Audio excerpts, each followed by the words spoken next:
Good evening. My thought for today. Well, today I'd like to talk about families.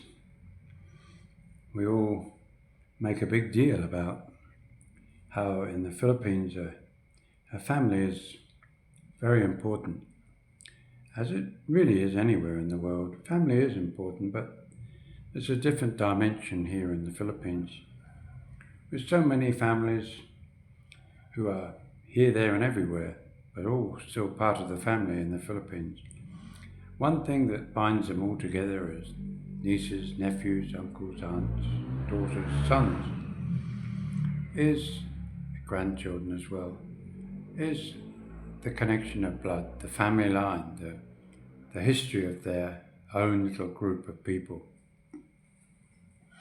And as you're well aware, that many travel overseas in an attempt to, number one, probably, I think the main reason is to be able to earn better money than here in the Philippines, but also to do what is traditionally expected of them, and that is that they send money back for the mother and the father, maybe other siblings in the home, often for education, sometimes just simply to help them survive.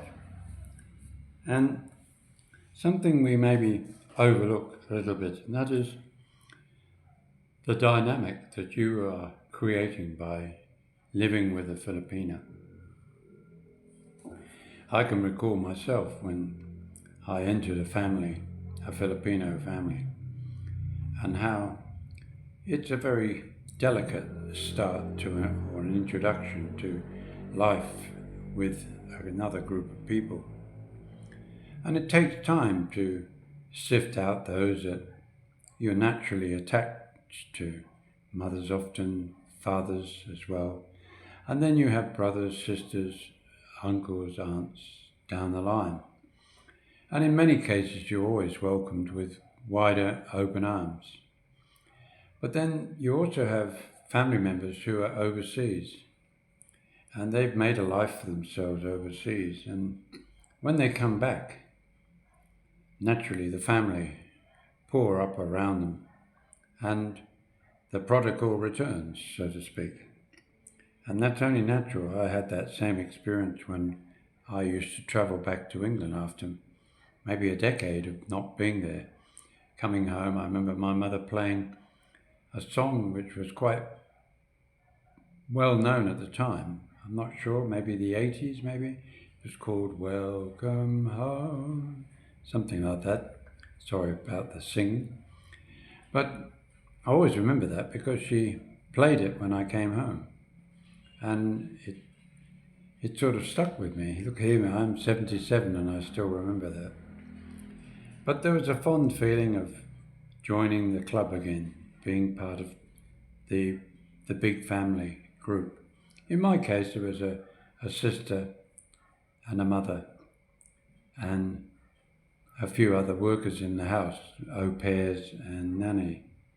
Oh, silver spoon, well, a little bit, but they still were members of the family and it was always great to catch up with them, even though it was some 10 years later.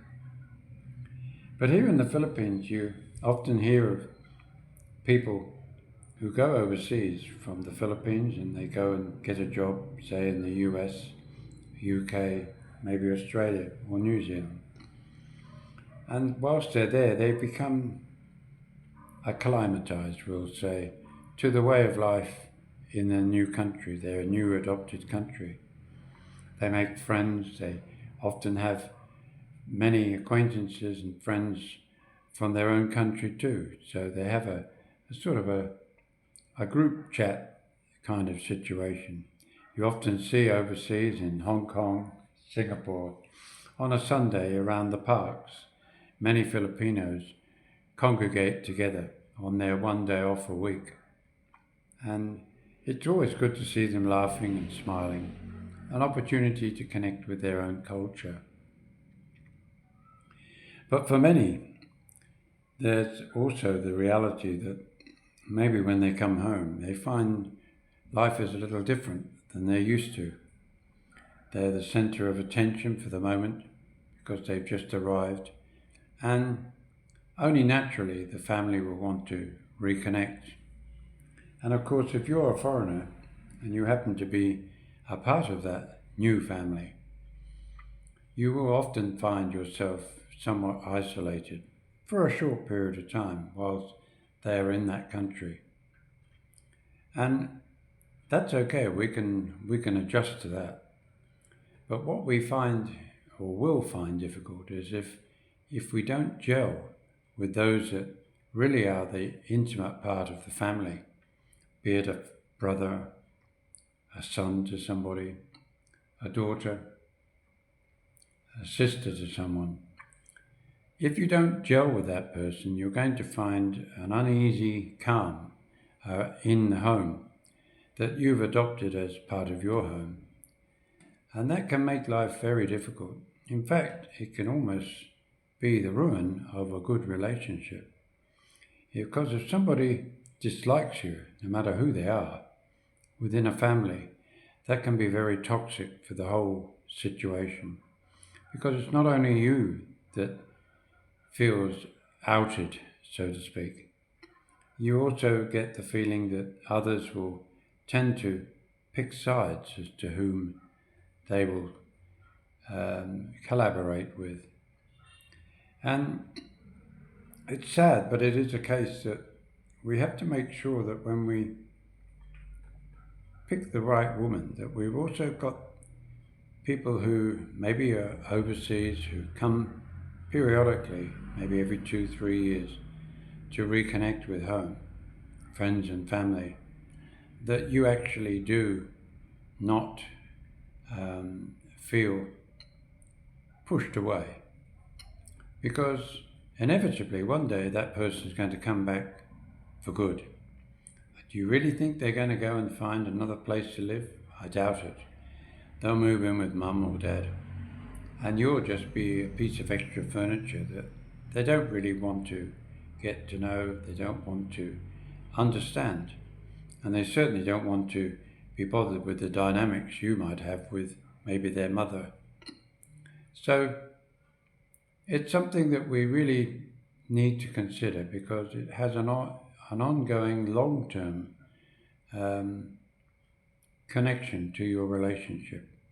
It doesn't matter whether it's a romantic relationship, whether it's a relationship of convenience, or whether it's just simply great friends living together.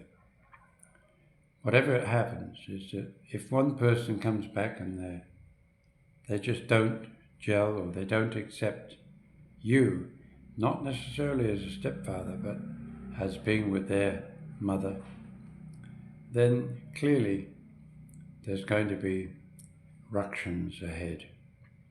And I think you need to think about that because it's going to be an older son or a daughter that you're going to maybe one day have to live with each day in a home where if you feel that you're not only an outsider but you're disliked by them, how do you overcome that? I don't know. Maybe you can tell me. Bye now.